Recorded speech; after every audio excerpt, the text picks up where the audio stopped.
Social media पर भौकाल झाड़ना अलग बात है और विधानसभा में सत्ता पक्ष से लड़ना अलग बात होती है।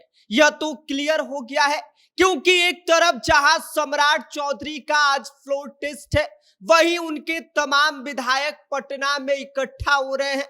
दूसरी तरफ तेजस्वी यादव पहले से ही हथियार डाले बैठे हैं, क्योंकि उन्होंने अभी तक इस बात का निर्देश अपने विधायकों को नहीं दिया है कि उन्हें क्या करना है और क्या नहीं करना है। जिसके बाद यादव जी के लड़के को यह समझ में आ गया है कि कुशवाहा जी के लड़के को रोकना मुश्किल ही नहीं, नामुमकिन है। क्या है पूरी खबर, सब कुछ आगे हम आपको विस्तार से बताएंगे, लेकिन उससे पहले नमस्कार, मेरा नाम विष्णु है और आप देख रहे हैं जनता जंक्शन।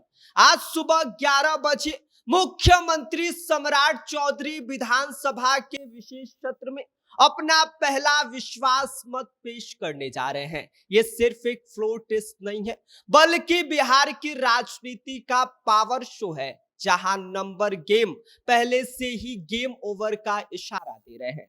243 सदस्यीय विधानसभा में फिलहाल प्रभावी संख्या 242 है और इसके पीछे का कारण यह है कि नितिन नवीन राज्यसभा का सदस्य बन गए हैं और उनके राज्यसभा का सदस्य बनने के साथ ही 243 का यह संख्या 242 पर पहुंच गया है।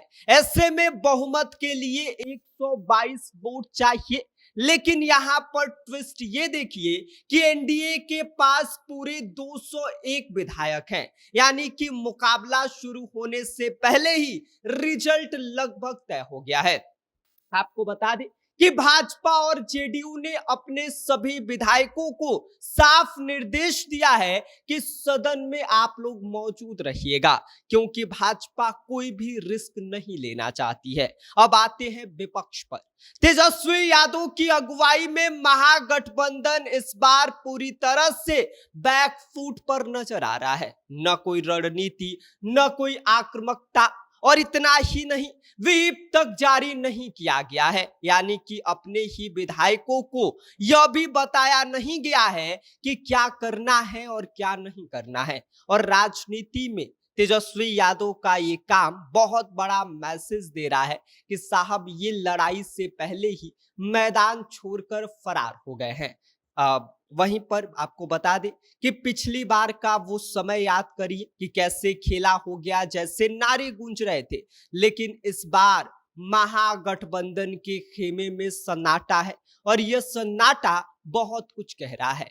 35 विधायकों वाला महागठबंधन के सामने इस वक्त सबसे बड़ी चुनौती यह है कि वो अपने विधायकों को कैसे एकजुट रखे। तेजस्वी यादव के पास जो 25 विधायकों की संख्या है, कहीं उनके ही विधायक टूटकर एनडीए वाले को सपोर्ट करने ना चले जाए, तेजस्वी सम्राट चौधरी के पक्ष में जाकर वो उनके शक्ति प्रदर्शन में न शामिल हो जाए। इस पूरे घटनाक्रम में एक बड़ा फैक्टर नीतीश कुमार का भी है, क्योंकि नीतीश कुमार राज्यसभा चले गए हैं। करीब 2 दशक तक बिहार की राजनीति का चेहरा रहे।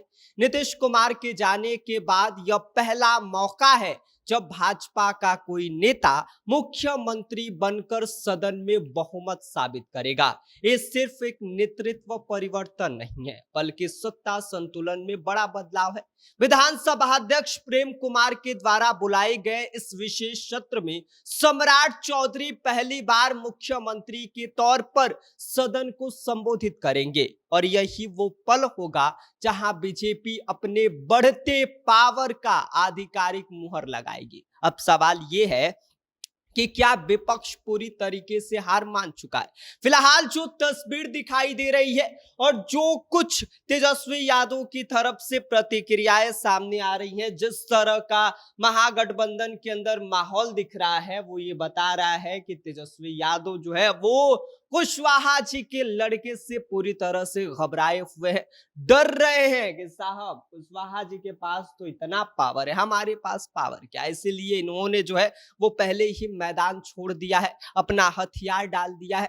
आपको बता दें कि तेजस्वी यादव इस वक्त अपने विधायकों को संभाल ले, अपने महागठबंधन को संभाल ले, यही इनके लिए बहुत होगा, क्योंकि कई सारे ऐसे विधायक हैं जो तेजस्वी यादव के साथ शायद नहीं रहना चाहते हैं और हो सकता है कि इस बार महागठबंधन के साथ ही खेला हो जाए, तेजस्वी यादव के साथ ही इनका मोह मोह हो जाए। अब देखना ये दिलचस्प होगा कि 11 बजे आज विधानसभा के अंदर क्या कुछ देखने को मिलता है। अपनी राय हमें कमेंट कर दीजिए इस पूरी खबर पर। बाकी आप देख रहे हैं जनता जंक्शन, मेरा नाम विष्णु है।